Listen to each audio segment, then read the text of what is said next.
அவங்க சொல்றாங்கல்ல, அலா குல்லுக்கும் ராயின் வ குல்லுக்கும் மஸ்ஊலுன் அன் ரஇயத்திஹி.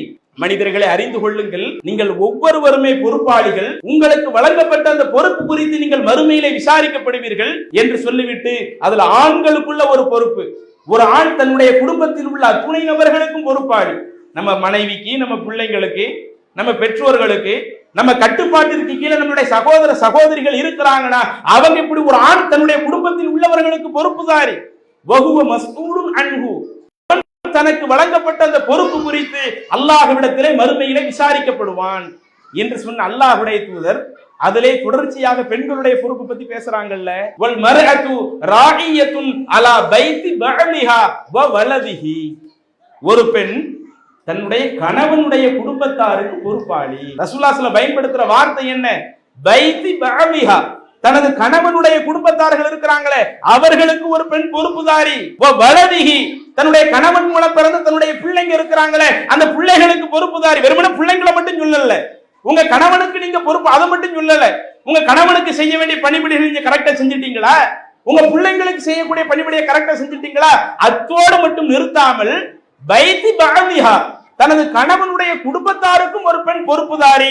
வஹிய மஸ்ஊலத்துன் அன்ஹா, அந்த பெண் தனக்கு வழங்கப்பட்ட பொறுப்பு குறித்து அல்லாஹ்வால் மறுமையிலே விசாரிக்கப்படுவாள். அஸ்ஸலாமு அலைக்கும் வரஹ்மத்துல்லாஹி வபரகாத்துஹு. அன்பிற்குரிய அல்லாஹ்வின் நல்லடியார்களே, ஆண்கள், பெண்கள், பெரியவர்கள், சிறியவர்கள் என அனைத்து சாரார்களும் குழுமி இருக்கக்கூடிய இந்த அவையிலே உறவை பேண சொல்லும் உன்னத மார்க்கம் என்கிற தலைப்பு உங்களுக்கு மத்தியிலே பேசுவதற்காக எனக்கு தேர்வு செய்யப்பட்டிருக்கிறது.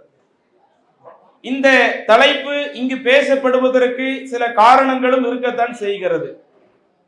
இன்றைக்கு முஸ்லிம்களாக வாழக்கூடிய நம்முடைய வாழ்க்கையை, அதிலும் குறிப்பாக ஏகத்துவ கொள்கையை ஏற்றிருக்கக்கூடிய நம்முடைய வாழ்க்கையை நாம் கடந்த கால வாழ்க்கையோடு ஒப்பிட்டு பார்க்கிற பொழுது ஏராளமான மாறுபாடுகள் இன்றைக்கு நம்முடைய வாழ்க்கையிலே கடந்த காலத்தை ஒப்பிடும் போது இருக்கிறது.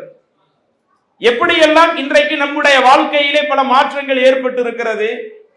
கடந்த காலத்திலே நமக்கு ஏகத்துவம் என்றால் என்னவென்று தெரியாமல் இருந்தது.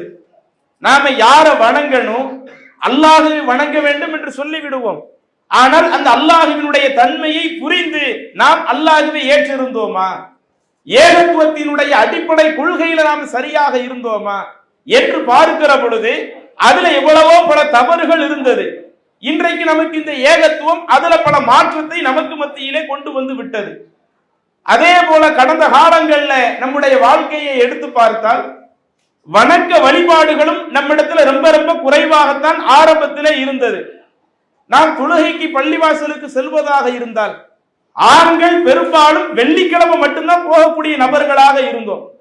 ஒவ்வொரு நாளும் ஐவேளை தொழுகைக்கு போகக்கூடிய நபர்களாக நம்ம ஆரம்பத்தில் இருந்தோமா? ஒரு 30 வருஷத்துக்கு முன்னாடி போய் பார்த்தீங்கன்னு சொன்னா பள்ளிவாசல்களை வெறிச்சோடி கிடக்கக்கூடிய அளவிற்குத்தான் ஒவ்வொரு நாளும் ஒவ்வொரு வக்துகள்லையும் வயசான 4-5 ஆட்கள் மட்டும்தான் தொழுகை தொழுவாங்களே ஒழிய மற்றபடி பள்ளிவாசலை வெறிச்சோடி போய் இருந்தது. ஆனால் இன்றைக்கு நம்முடைய வாழ்க்கையை பார்க்கிற பொழுது இதுல பல மாற்றங்கள். ஃபஜ்ர் தொழுகையாக இருந்தாலும் அதுல சின்ன பிள்ளைங்க வந்து தொழுகிற அளவு இருக்கு, இளைஞர்கள் வந்து தொழுகக்கூடிய அளவு இருக்கு. ஒவ்வொரு வக்துக்கும் பள்ளிவாசல்ல அதிகமான மக்கள் வந்து தொழுகக்கூடிய அளவு இருக்கு. இப்படி ஒரு புறம் ஏராளமான மாற்றங்கள் நம்முடைய வாழ்க்கையிலே ஏற்பட்டு இருக்கிறது. அதே மாதிரி நம்முடைய லைஃப் ஸ்டைலை எடுத்துக்கிட்டாலும் அதிலேயும் இன்றைக்கு நமக்கு மத்தியில சில மாற்றங்கள் இருக்கத்தான் செய்கிறது. ஆரம்பத்தில் நாம எல்லாரும் எப்படி இருந்தோம்? நம்முடைய சொந்த பந்தம் என்ற அத்துணை நபர்களும் பெரும்பாலும் ஒரே ஊர்ல தான் வசிக்கக்கூடிய நபர்களாக இருப்போம். நம்மளா இருக்கட்டும், நம்முடைய அண்ணன் தம்பிமார்களாக இருக்கட்டும், நம்முடைய சாச்சா பெரிய தாக்களாக இருக்கட்டும், நம்முடைய தாய் மாமாவாக இருக்கட்டும், நம்முடைய சொந்த பந்தங்கள் அத்துணை நபர்களும் பெரும்பாலும் ஒரு ஊர்ல வசிக்கக்கூடிய அளவிற்குத்தான் ஒரு 30 வருடங்களுக்கு முன்னாடி நம்முடைய பெரும்பாலான நிலைகள் இருந்தது. ஆனா இன்னைக்கு பொருளாதார தேடல், நம்ம பிள்ளைங்களை படிக்க வைக்கிறது, இன்ன பிற காரணங்களால பலரும் நம்முடைய குடும்பத்தில் உள்ள உறுப்பினர்கள் ஒவ்வொரு ஊராக இப்படி பிரிந்து இருக்கக்கூடிய ஒரு நிலை இருக்கிறது. சரி, இப்படி நாம் ஒவ்வொரு ஊராக தனித்தனியாக பிரிந்து இருந்தாலும் இன்றைக்கு நமக்கு மத்தியில உறவை பேணக்கூடிய விஷயத்தில் நாம் எப்படி இருந்து கொண்டிருக்கிறோம்? இன்றைக்கு குறிப்பாக ஏகத்துவவாதிகளை எடுத்துக்கிடுங்களேன். மற்ற நபர்களுக்கு எவ்வளவோ பல விஷயங்கள்ல நாம முன்னுதாரணமாக திகழ்ந்து கொண்டிருக்கிறோம். தௌஹீது கொள்கையில எப்படி உறுதியாக இருக்கணும், அதுல இன்றைக்கு நம்மள்ட்ட ஒரு அழகான ஒரு ரோல் மாடல் இருக்கிறது. ஒரு திருமணம் முடிக்கிறதா இருந்தா அந்த திருமணத்தை எப்படி எளிய முறையில திருமணம் முடிக்கணும், அதுல நம்மள்ட்ட ஒரு நல்ல ஒரு ரோல் மாடல் இருக்கிறது. வணக்க வழிபாடுகள்ல நம்ம குடும்பத்தில் உள்ள அனைத்து நபர்களையும் எப்படி வணக்க வழிபாட்டை நோக்கி அழைத்து வருவது, அதுல ஒரு நல்ல ஒரு முன்மாதிரி இருக்கிறது. இதே போல இன்றைக்கு நம்முடைய சொந்த பந்தத்தை இணைத்து வாழக்கூடிய விஷயத்தில் நமக்கு மத்தியில சிறந்த முன்னுதாரணங்கள் இன்றைக்கு இருக்கிறதா என்று பார்த்தால் ஒரு சில நபர்கள் வேண்டுமானால் இதில் கூடுதல் கவனத்தோடு இந்த உலகத்தில் வாழ்கின்றார்களே ஒழிய நம்மிலே அதிகமான மக்கள் உறவுகள் விஷயத்துல மார்க்கம் எந்த மாதிரி நடக்க சொல்லுகிறது, உறவை எப்படி பேணி பாதுகாக்க சொல்லுகிறது என்பதையே தெரியாத நபர்களாகத்தான் இன்றைக்கு நம்மள நிறைய பேர் வந்து விட்டார்கள். அதிலும் குறிப்பாக இன்றைக்கு வளர்ந்து வரக்கூடிய அந்த சிறிய தலைமுறைகளை எடுத்து பார்த்தால் உறவுக்காரர்களையே தெரியாத அளவிற்கு, ஏதாவது சில நாட்கள் நம்ம வீட்டுல சொந்தக்காரங்க வர்றாங்கன்னு வைங்க, நாம தான் நம்ம பிள்ளைங்களுக்கு அறிமுகப்படுத்த வேண்டி இருக்குது. இவங்க தான் நம்ம சச்சா, இவங்க தான் நமக்கு பெரியத்தா, இவங்க பெரியத்தாவுடைய பையன், இவங்க தாய் மாமாவுடைய பையன் என்று நம்முடைய நெருங்கிய உறவுகளையே நம்முடைய பிள்ளைகளுக்கு தெரியாமல் இருக்கிற பொழுது அதை அறிமுகப்படுத்தக்கூடிய அளவிற்கு நமக்கு மத்தியில் அந்த உறவை பேணக்கூடிய விஷயம் ரொம்ப அரிதிலும் அரிதாக போய் கொண்டிருக்கிறது. இது ஒரு முஸ்லிமுக்கு சிறந்த ஒரு தன்மையா? ஒரு முஸ்லிம் என்றால் இப்படித்தான் வாழ வேண்டும் என்று அல்லாஹ் எதிர்பார்க்கிறானா? இஸ்லாத்தினுடைய அடிப்படைகளை நீங்கள் எடுத்து பார்த்தால் இஸ்லாம் சொல்லக்கூடிய சில சட்டதிட்டங்களை மற்ற கொள்கைகளோடு ஒப்பிட்டு பார்த்தால் சில விஷயங்கள் இஸ்லாமிய மார்க்கம் தனித்து சிறப்பித்து சில விஷயங்களை சொல்லும். இந்த உறவுகளும் அந்த மாதிரி சொல்லப்பட்ட ஒண்ணு. உறவுகளை பேணுவது சம்பந்தமாக அல்லாஹ் குர்ஆன்ல சொல்றானே, நபிகள் நாயகம் ஸல்லல்லாஹு அலைஹி வஸல்லம் அவர்களுக்கு சொல்லி காட்டுறாங்களே, இப்படி சொல்லி காட்டக்கூடிய இந்த செய்தி என்பது ஏதோ நம்ம விரும்பினா உறவுக்காரங்களோடு சேர்ந்துக்கலாம், விரும்பினா நம்ம உறவுக்காரங்களோடு சேராம இருந்துக்கலாம் என்ற அடிப்படையில் சொல்லப்பட்டதல்ல. மற்ற கொள்கைகளுக்கும் இஸ்லாத்தினுடைய அடிப்படை கொள்கைக்கும் வித்தியாசமாக இருக்கக்கூடிய அதுல ஒன்றுதான் நாம் உறவை பேணக்கூடிய ஒரு விஷயம். ஏனென்றால் அல்லாஹ் தன்னுடைய திருமறையில் சொல்லி காட்டுகிறான், இன்னல்லாஹ யஅமுரு பில் அத்ல் வல் இஹ்சான் வ ஈதாஇல் குர்பா. அல்லாஹ் தஆலா உங்களுக்கு ஏவக்கூடிய செய்தி என்ன? நீங்கள் நியாயமாக நீதியாக நடக்க வேண்டும் என்று அல்லாஹ் தஆலா உங்களுக்கு கட்டளையிடுகிறான். வல் இஹ்சான், நல்ல முறையில் அடுத்தவர்களிடத்தில் நடந்து கொள்ள வேண்டும் என்று அல்லாஹ் தஆலா உங்களுக்கு கட்டளையிடுகிறான். வ ஈதாஇல் குர்பா, அதே போல உங்களுடைய உறவினர்கள் இருந்தால் அவர்களை இணைத்து அவர்களுக்கு ஏதேனும் உதவி செய்ய வேண்டிய நிலை வந்தாலும் அந்த உறவினர்களுக்கு உதவி செய்ய வேண்டும் என்பதை அல்லாஹ் தஆலா உங்களுக்கு கட்டளையாக இடுகிறான். வ யன்ஹா அனில் ஃபஹ்ஷாஇ வல் முன்கரி வல் பகி, அதே போல அல்லாஹ் தஆலா மானக்கேடான காரியம், அருவருக்கக்கூடிய காரியம், அதை விட்டு உங்களை தடுக்கிறான். யஇதுக்கும் லஅல்லக்கும் தذكرون, நீங்கள் படிப்பினை பெற வேண்டும் என்பதற்காக அல்லாஹ் இப்படி குர்ஆனிலே உங்களுக்கு அறிவுரை சொல்லுகிறான். அப்ப இந்த வசனம் நமக்கு சொல்லக்கூடிய செய்தி என்ன?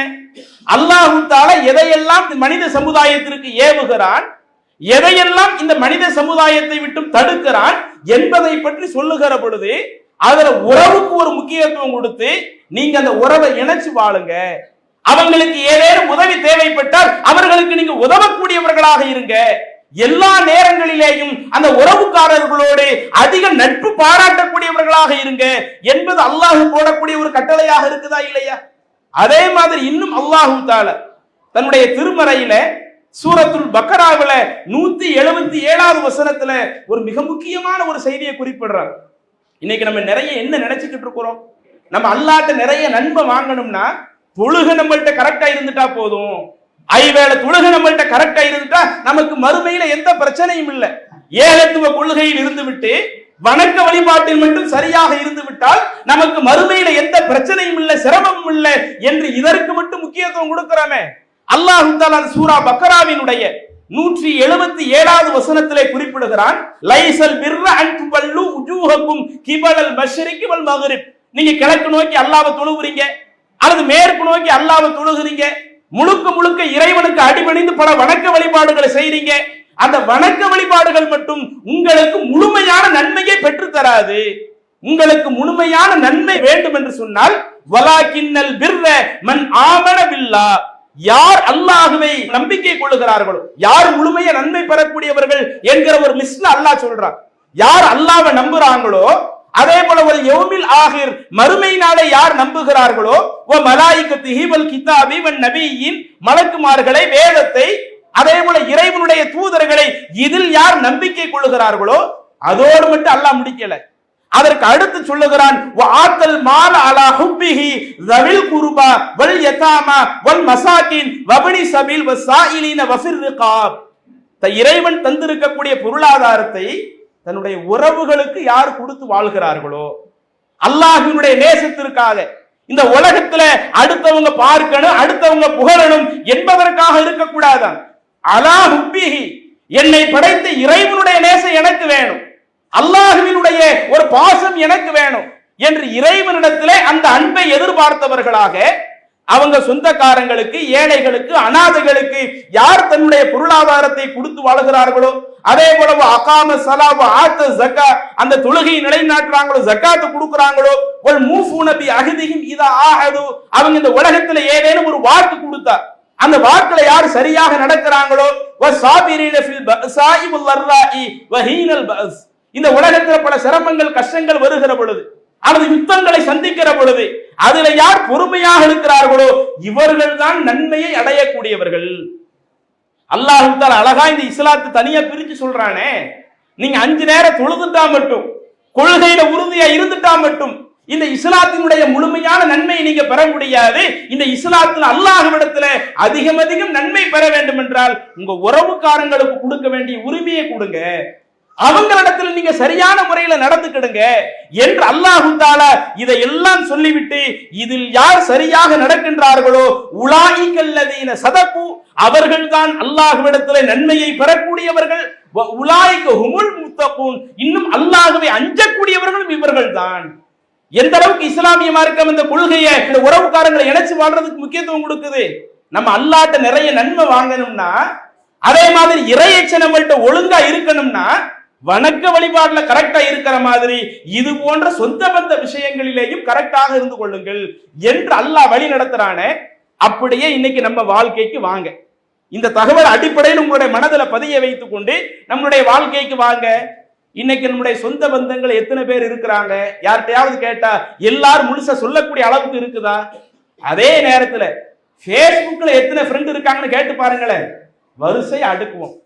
பேஸ்புக்ல ஃப்ரெண்டுனா ரொம்ப நெருங்கிய ஃப்ரெண்டா கேட்கறீங்களா, அல்லது நான் இதுவரை பார்க்காத ஃப்ரெண்டா கேட்கறீங்களா, பாய் ஃப்ரெண்டை பத்தி கேட்கறீங்களா என்று இப்படி நீங்க எடுத்து பார்த்தீங்கன்னு சொன்னா, பேஸ்புக்ல எனக்கு நிறைய ஃப்ரெண்ட் இருக்கிறாங்க, அந்த ஃப்ரெண்டுக்கு ஏதாவது ஒரு பிரச்சனைன்னு வைங்க, அவர் ஏதாவது ஒரு விஷயத்தை போடுறாருன்னு வைங்க, இங்கிருந்து வருத்தப்படுறாரு, ஐயோ இவ்வளவு சிரமப்படுறாரு, இவ்வளவு கஷ்டப்படுறாரு, யாரென்றே தெரியாதவர் வருத்தப்படும் போது அதற்காக நம்ம கவலைப்படுறது பிரச்சனை இல்லை. முகம் தெரியாத ஒரு ஆள் சிரமப்படுறாரு, அதுக்காக சமூக வலைதளத்துல வருத்தப்படக்கூடிய நாம, நம்ம சொந்தத்துல ஒரு ஆள் கஷ்டப்பட்டுக்கிட்டு இருக்கிறானே, நம்ம சொந்தத்துல ஒரு ஆள் சிரமப்பட்டுக்கிட்டு இருக்கிறானே, அவங்க மேல என்னைக்காவது நம்ம கரிசனை காட்டி இருக்கிறோமா? அவங்களுக்கு செய்ய வேண்டிய உரிமைகளை நாம சரியா செஞ்சிருக்கிறோமா? அவங்களுக்கு உடம்பு முடியலன்னா அதை போய் நலமாவது போய் விசாரிச்சிருக்கிறோமா? யாரோ ஒரு ஆள் உடம்பு முடியலன்னு போடுறாரு, உடனே லாபஸ் தஹூருன் இன்ஷா அல்லாஹ், அல்லாஹ் நாடுனா உங்க நோயை குணமாக்கிடுவான், இன்னும் அவங்களுக்காக செய்யக்கூடிய பிரார்த்தனை, இப்படி முகம் தெரியாத எத்தனையோ பல நபர்களுக்காக, இணையதளத்தின் மூலம் பழக்கப்பட்ட பல நபர்களுக்காக, அவங்களுக்காக காட்டக்கூடிய அந்த கரிசனத்தை கூட யார் நம்முடைய இரத்த பந்த உறவுகளாக இருக்கிறாங்களோ அந்த இரத்த பந்த உறவுகளிடம் நாம் காட்டாவிட்டால் நாம் அல்லாஹ்வுடைய பார்வையில் எப்படி இருப்போம்? நம்ம பார்வையில நான் நிறைய தொழுகிறேனே, நான் கொள்கையில கரெக்டா இருக்கிறேனே, எனக்கு ஒண்ணு பிரச்சனை நம்ம நினைக்கிறோம், ஆனால் அல்லாஹ்வுடைய பார்வை எப்படி? அல்லாஹ் தஆலா இந்த இறை நம்பிக்கையாளர்களை, முஸ்லிம்களை எதிர்பார்க்கிறதே இதையும் சேர்த்துத்தான் எதிர்பார்க்கிறார். இன்னும் சொல்ல போனால் நபிகள் நாயகம் ஸல்லல்லாஹு அலைஹி வஸல்லம் அவர்களுடைய வாழ்க்கை வரலாறை எடுத்து பாருங்கள். மனித சமுதாயத்திற்கு இந்த மார்க்கத்தை எடுத்து சொன்னாங்கல்ல, 23 வருஷம் இறைவனுடைய வகை செய்தியை மனிதர்களுக்கு கொண்டு வந்து சொன்னாங்கல்ல, நாம என்னென்ன செய்யணும், என்ன செய்யக்கூடாது, எது நமக்கு ஹலாலு, எது நமக்கு ஹராமு என்று ஒட்டுமொத்த வாழ்க்கை பாடத்தை நடத்தினார்களே.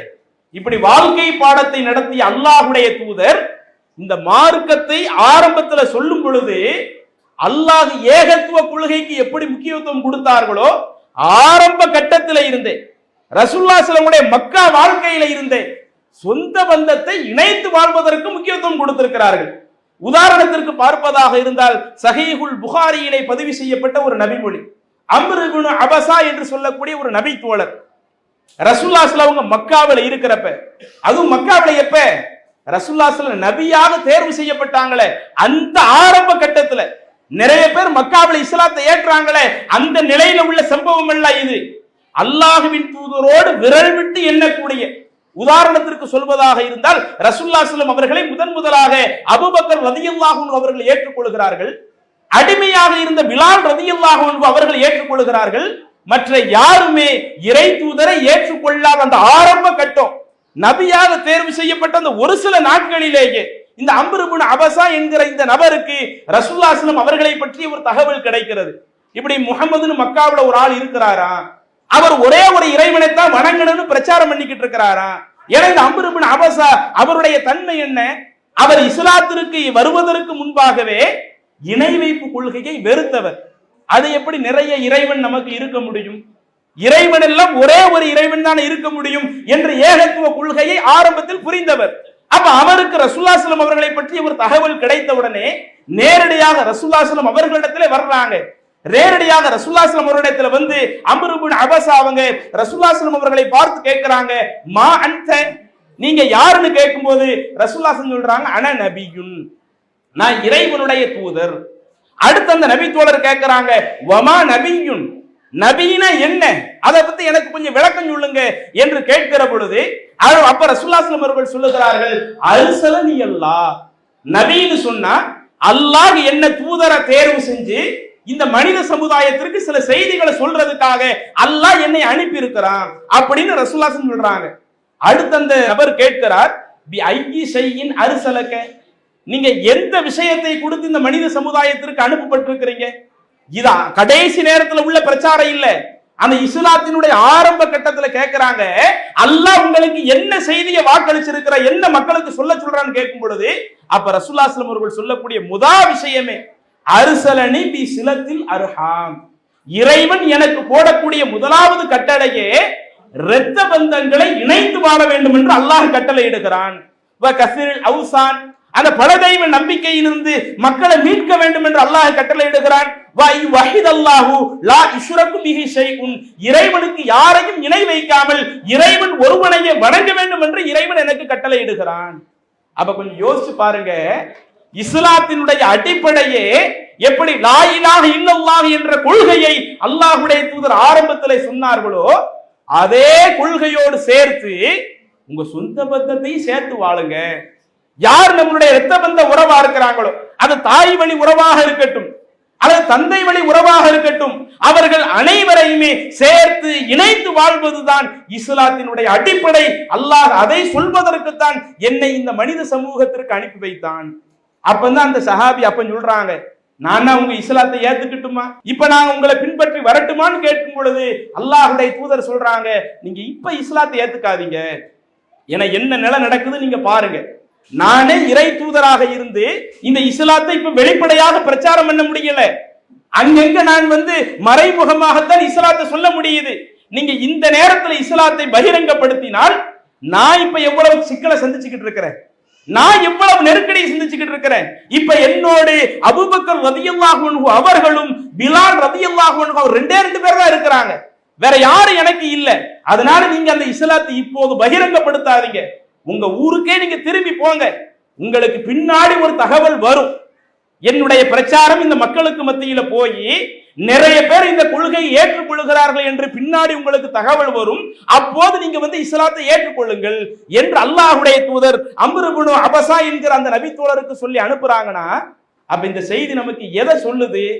இஸ்லாத்தினுடைய அடிப்படையே பேஸே எப்படி லா இலாஹ இல்லல்லாஹ் முஹம்மது ரசூலுல்லாஹ் என்ற அந்த கொள்கையை ஏற்றிருக்கிறோமோ அதே போல நம்முடைய இரத்த பந்த உறவுகளை இணைத்து வாழ வேண்டும் என்பதுல இருக்குதுன்னு ரசூலுல்லாஹ் ஸல்லல்லாஹு அலைஹி வஸல்லம் உணர்த்துறாங்களா இல்லையா?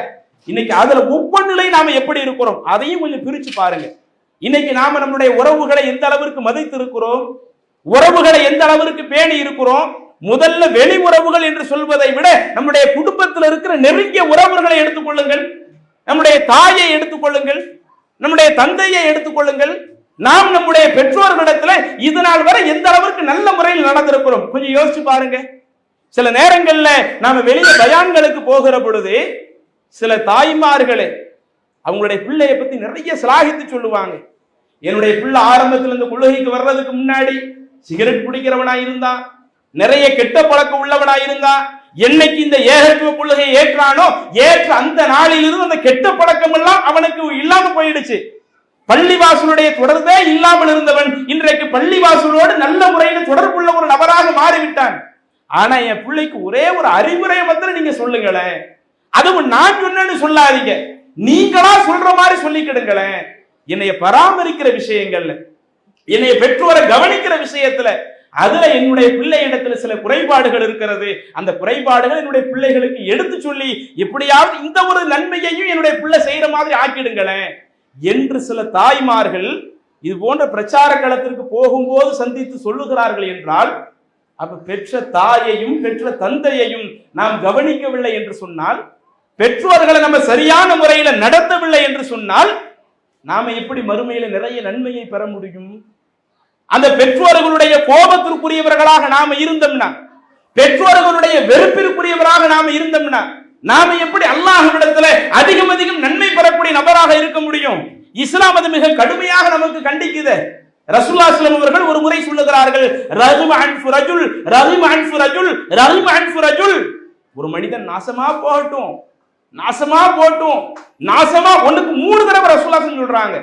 அப்பதான் சஹாபாக்களை கேட்கிறார்கள், அல்லாஹ்வுடைய தூதரே, நீங்க இந்த அளவிற்கு ஒரு ஆளை சபிக்கிறீங்கன்னா அவன் யார்? அந்த இறைவனுடைய அருளே இல்லாமல் இருக்கக்கூடிய அந்த நபர் யார்? அவருடைய தன்மையை பற்றி எங்களுக்கு சொல்லுங்களேன் என்று சொல்லுகிற பொழுது அப்பதான் ரசூலுல்லாஹி ஸல்லல்லாஹு அலைஹி வஸல்லம் அவர்கள் சொல்லுகிறார்கள், யாருக்கு பெற்றோர்கள் 2 பேர் உயிரோடு இருந்து, அது அந்த 2 பேர்ல ஒரு ஆளாவது உயிரோடு இருந்து அவர்களுக்கு பணிவிடை செய்தால் மறுமையில சொர்க்கம் போயிடலாம். அவர்களுக்கு பணிவிடை செய்யாமல் லம் யுதுகிலில் ஜன்னா, சொர்க்கம் போகாமல் இருக்கிறார்களோ அப்படிப்பட்ட அந்த பாவி நாசமாக ஆகட்டும். அப்ப அல்லாஹ்வுடைய தூதரை இந்த அளவிற்கு கடுமையாக சாடுகிறார்கள் என்று சொன்னால், இன்னைக்கு இந்த குறை நம்மள நிறைய பேர்கிட்ட இருக்கத்தானே செய்யுது. நாம நம்மளுடைய பிள்ளைங்க விஷயத்துல காட்டக்கூடிய அந்த கவனம் பிள்ளைங்க விஷயத்துல காட்டணும், மனைவி விஷயங்கள்ல காட்டணும். அதே அக்கறையை நம்முடைய பெற்றோர்களிடத்திலையும் சேர்த்து காட்டணும்ல.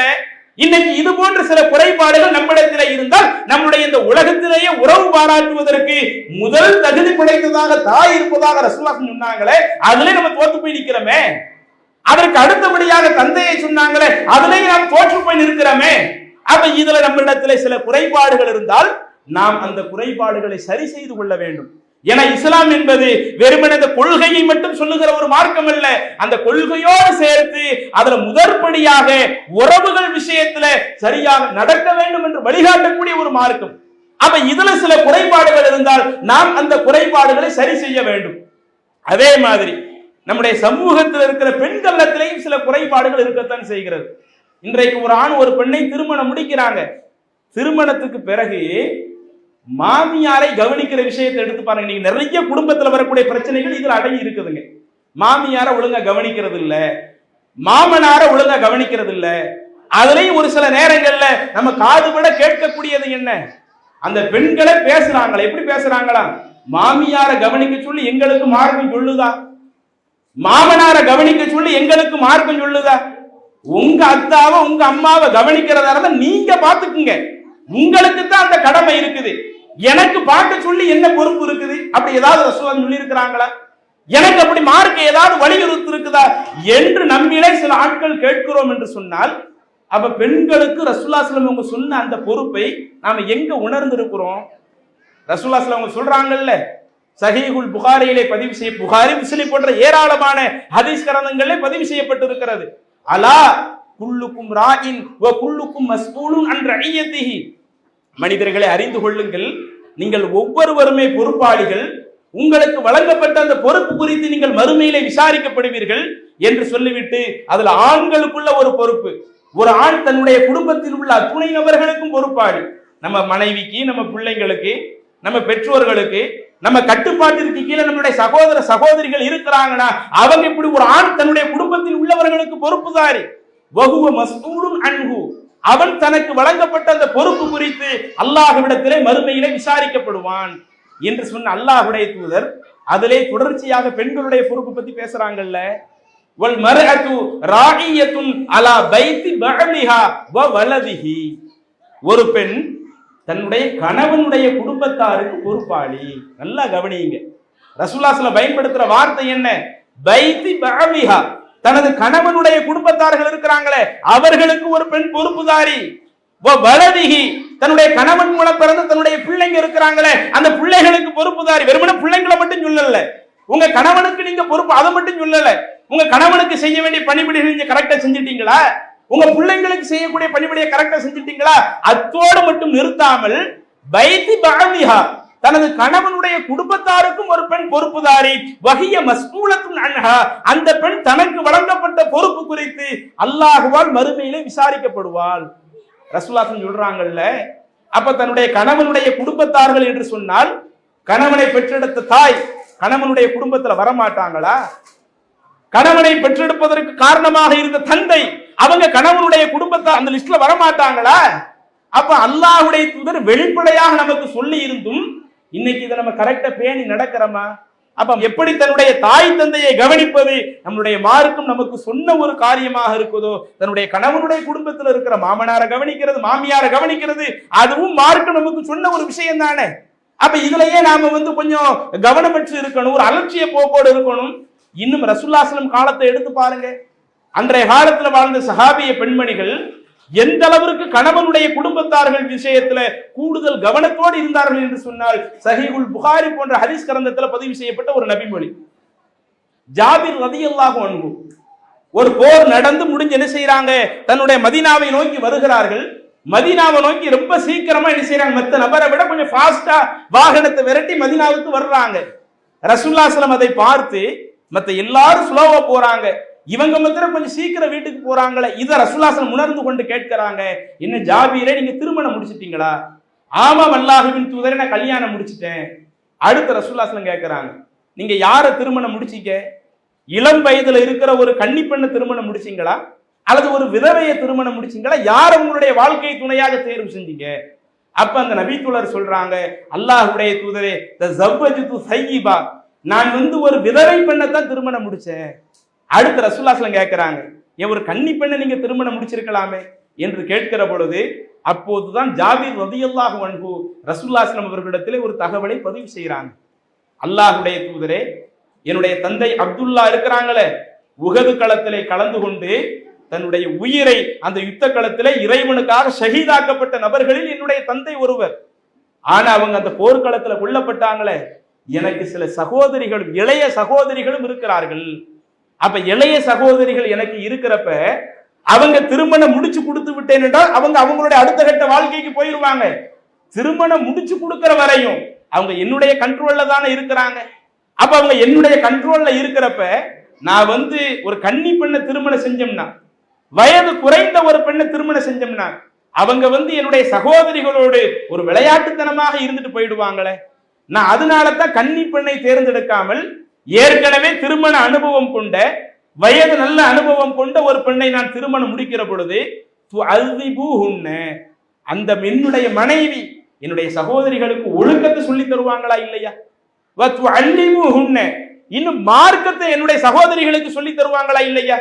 சில நேரம் சில பெண்களுக்கான சட்டங்களை பெண்கள் இருந்து விளக்க வேண்டி இருக்கும். என்னுடைய தாயார் இருந்திருந்தாங்கன்னா என்னுடைய தாயார் என்னுடைய சகோதரிகளுக்கு சட்டத்தை சொல்லி கொடுத்துருவாங்க. அவங்க பேண வேண்டிய சில அடிப்படை ஒழுங்குகளை சொல்லி தந்துருவாங்க. என்னுடைய தாயாரும் இல்ல, என்னுடைய தந்தையும் இல்ல.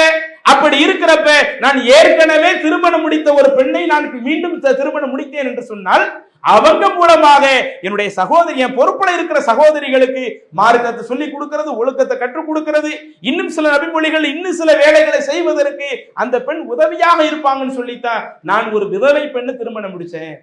அந்த நேரத்தில் அல்லாஹ்வுடைய தூதர் கண்டிச்சாங்களா? அது எப்படி உங்களுடைய சகோதரிக்கு ஒழுக்கத்தை சொல்லிக் கொடுக்க, உங்க சகோதரிகளுக்கு மார்க்கத்தை சொல்லிக் கொடுக்க, உங்க பொறுப்புல இருக்கிற சகோதரிகளுக்கு இன்னும் அந்த செயல்களுக்காக நீங்க செய்யாம அதை எப்படி வேற ஒரு பெண்ணை நீங்க பயன்படுத்தலாம்? உங்களுடைய மனைவிக்கு எப்படி நீங்க அந்த ஒரு பொறுப்பை கொடுக்கலாம்? ரசூலுல்லாஹி ஸல்லல்லாஹு அலைஹி வஸல்லம் கேட்கலையே, அதை ஆமோதிக்கத்தானே செஞ்சாங்க. அப்ப இதையெல்லாம் இன்றைக்கு நம்முடைய பெண்கள் உணர்வார்களேயானால் இன்னைக்கு இதை வச்சே பல பிரச்சனைகள் நம்முடைய குடும்பத்தை நெருக்கி வந்துகிட்டே இருக்குது. ஒண்ணு நாம பெற்றோரை கவனிக்காம இருக்கிறோம், அல்லது பெண்களாக இருக்கக்கூடியவங்க மாமனார் மாமியாரை கவனிக்காமல் இருக்கிற பொழுது அதை வைத்து குடும்பத்துல பிற பிரச்சனைகள் சூழ்கிறது என்று சொன்னால் அந்த விஷயத்தை எல்லாம் அல்லாஹ் நமக்கு இல்லாம ஆக்குறானே. நாம் இதுல சரியாக நடந்து விட்டால் இது ரீதியான எந்த ஒரு பிரச்சனையும் வராமல் இருப்பதற்குரிய ஒரு சிறந்த ஒரு வழிகாட்டுதல் அல்லாஹ் தர்றானே. அப்ப இதுவெல்லாம் நம்முடைய உறவை பேணுவதில் அடிப்படையில நாம கவனிக்க வேண்டிய ஒண்ணு. அதே மாதிரி இன்றைக்கு நம்முடைய உறவை பேணுகிற விஷயங்கள்ல இன்னொரு பிரச்சனை எங்க இருக்கும்னா, சகோதர சகோதரிகளுக்கு மத்தியில அதுவும் ஏராளமான சண்டை சச்சரவுகள் ரொம்ப சர்வ சாதாரணமா இருக்குது. ஒரு 30 வருஷத்துக்கு முன்னாடி எல்லாம் சில நிலைகள் இருந்துச்சு. ஒரு பக்கத்து வீட்டுக்காரங்க ஒரு வீட்டுல போய் சண்டை போடுறதுக்கே தயங்குவாங்க. நம்ம அந்த வீட்டுல சும்மா போய் சண்டை போட்டோம்னா அவங்க சும்மா சாதாரண ஆட்கள் அல்ல, அவங்க குடும்பம் தனிச்ச குடும்பம் கிடையாது, அவங்க குடும்பம் பெரிய குடும்பம். மாமா நிப்பான், மச்சா நிப்பான், உறவுக்காரங்க நிப்பாங்க, ஒண்ணு விட்ட உறவு நிப்பாங்க, பங்காளிகள் நிப்பாங்க. அவங்க எல்லாருக்கும் நாம எப்படிப்பா பதில் சொல்ல முடியும் என்கிற பயந்தே அடுத்த வீட்டுல இடங்கள் கொடுக்காத அளவிற்கு நம்மளுடைய அந்த உறவு பந்தங்கள் இருந்துச்சு. ஆனா இன்றைக்கு நம்முடைய உறவு பந்தம் எப்படி சில நேரங்கள்ல மாறிடுதுன்னு சொன்னா, உடன் பிறந்தவர்களுக்கு மத்தியிலேயே ஏராளமான பிரச்சனைகள்.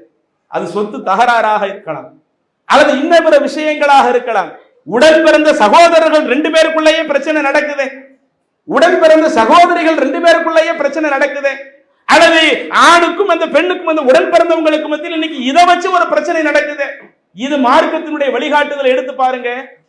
அல்லாஹ் தஆலா இதற்கும் நமக்கு குர்ஆன்ல நிறைய வழிகாட்டுவதை பார்க்கிறோம். உதாரணத்திற்கு சூரா மாயிதாவுல 27 இருந்து 30 இந்த வசனத்தை நீங்க எடுத்து பார்த்தீங்கன்னா, அல்லாஹ் தஆலா ஆதம் அலைஹிஸ்ஸலாம் அவர்களுடைய 2 மகன்களை பற்றி அல்லாஹ் தஆலா எடுத்து சொல்லுகிறான்.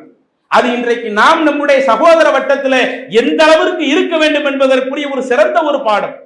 அல்லாஹ் முதல்ல ஆதம் அலைஹிஸ்ஸலாம் அவங்களை படைச்சானே, அவங்கள இருந்து அவங்களுடைய விழா எலும்பில் இருந்து அவங்களுடைய துணைவியார படைச்சானே, அவங்களுக்கு அல்லாஹ் தஆலா 2 மகன்களை ஏற்படுத்தினானே.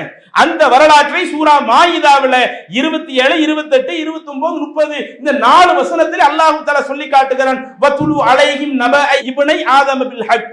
நபியே, நீங்கள் இந்த மக்களுக்கு ஆதம் அலைஹிஸ்ஸலாம் அவர்களுடைய அந்த 2 மகன்களுடைய உண்மை செய்தியை எடுத்து சொல்வீராக, அவங்களுக்கு இந்த செய்தியை நீங்க ஓதி காட்டுவீராக என்று அல்லாஹ் சொல்லிவிட்டு அதற்கடுத்து அதுல உள்ள சில நிகழ்வுகளை ரொம்ப ஷார்ட்டா சொல்றான்.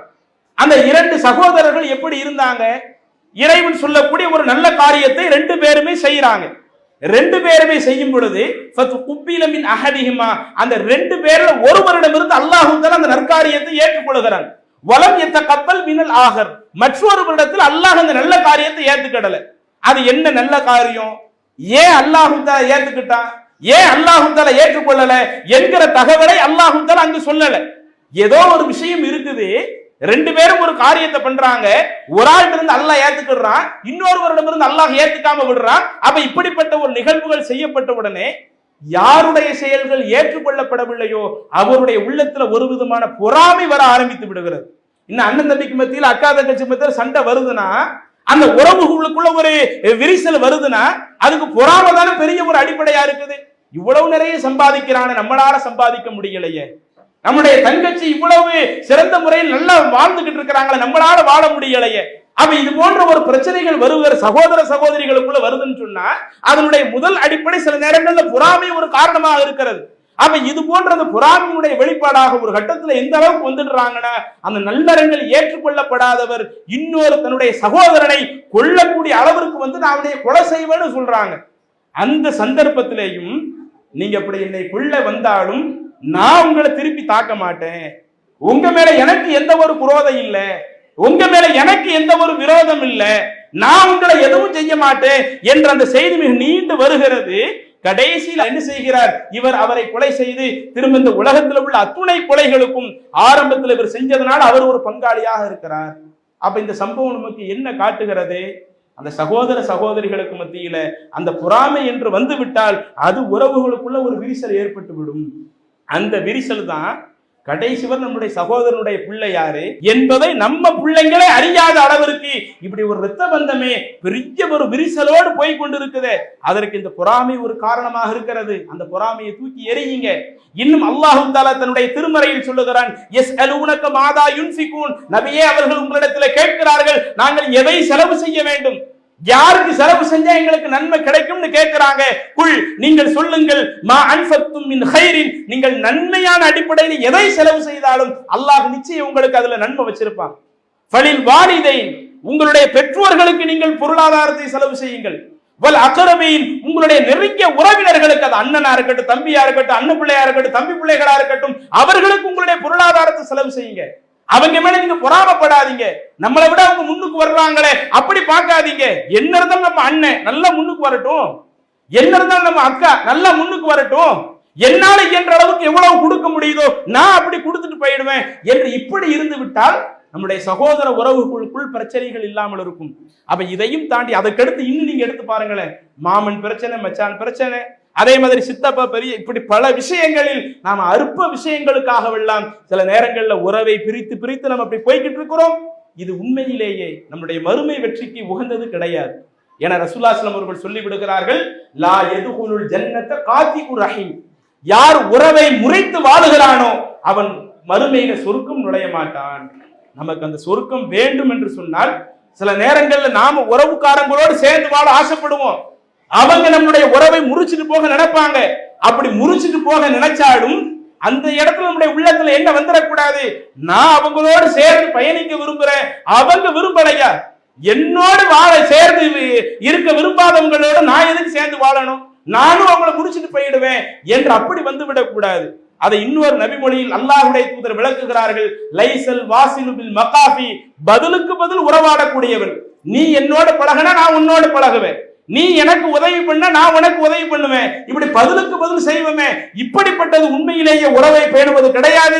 வலாக்கின்னல் வாசில, உண்மையிலேயே உறவை பேணுவது எதுவென்றால் இதா கதஅத்திர் ரஹிம், நம்முடைய உறவுகள் நம்மை துண்டித்து வாழ ஆசைப்பட்டால் இவனோட சேர வேண்டாம், இவனோடு பழக வேண்டாம் என்று அவர்கள் நம்மை ஒதுக்கி தள்ளினாலும், யார் அந்த சந்தர்ப்பத்துல அவர்களோடு ஒதுங்கி போய்விடாமல் வசலக, நீங்க என்னை ஒதுக்கி போங்க, நான் உங்களோடு சேர்ந்துகிட்டே இருப்பேன், இறைவன் எனக்கு இப்படி சொல்றான், அந்த உறவை பேணி வாழ்ந்தேனேயானால் எனக்கு அல்லாஹ்விடத்தில் நிறைய நன்மை கிடைக்கிறது என்று இறை திருப்தியை எதிர்பார்த்து உறவுகள் தன்னை ஒதுக்கி தள்ளினாலும் யார் அவர்களோடு சேர்ந்து வாழுகிறார்களோ அவர்கள் தான் உண்மையிலேயே உறவை பேணியவர் என்று அல்லாஹ்வுடைய தூதர் சொல்லுகிறார்களே. இதை மனதிலே பதிய வைத்தவர்களாக இன்றைக்கு நாம சொன்ன விஷயங்கள்ல இதுல எந்த இடத்துல குறைபாடுகள் இருந்தாலும், பெற்றோரை கவனிக்கிறது, மாமனார் மாமியாரை கவனிக்கிறது, சகோதர சகோதரிகளை கவனிக்கிறது, இன்னவர இரத்த பந்த உறவுகளை கவனிக்கிறது, இதுல எங்கே நம்மிடத்தில் பிரச்சனை இருந்தாலும் அந்த பிரச்சனைகள் அனைத்தையுமே நாம இறைவனுக்காக சகித்து கொண்டு பொறுத்து கொண்டு நாம் மீண்டும் பழையபடி உறவை பேணி வாழ்ந்தால் இது நமக்கு மத்தியில ஒரு சிறந்த ஒரு முன்னுதாரணமாக, நாம மத்த விஷயங்கள்ல சிறந்த ரோல் மாடலா இருக்கிறோம்ல, இந்த விஷயத்திலேயும் சிறந்த ரோல் மாடலாக இருப்பதற்கு இது ஒரு சரியான வழிவகுக்கும். எனவே இது போன்ற விஷயங்களில் கூடுதல் கவனம் எடுக்கக்கூடிய நன்மக்களாக அல்லாஹ் தஆலா நம் அனைவரையும் ஆக்கி அருள்வானாக என கூறி வாய்ப்பளித்தமைக்கு நன்றி கூறி நிறைவு செய்கிறேன். வாஹிரு தஅவானா அனில் ஹம்துலில்லாஹி ரப்பில் ஆலமீன். அஸ்ஸலாமு அலைக்கும் வரஹ்மத்துல்லாஹி வபரகாத்துஹு. அல்லாஹு அக்பர், அல்லாஹு அக்பர்.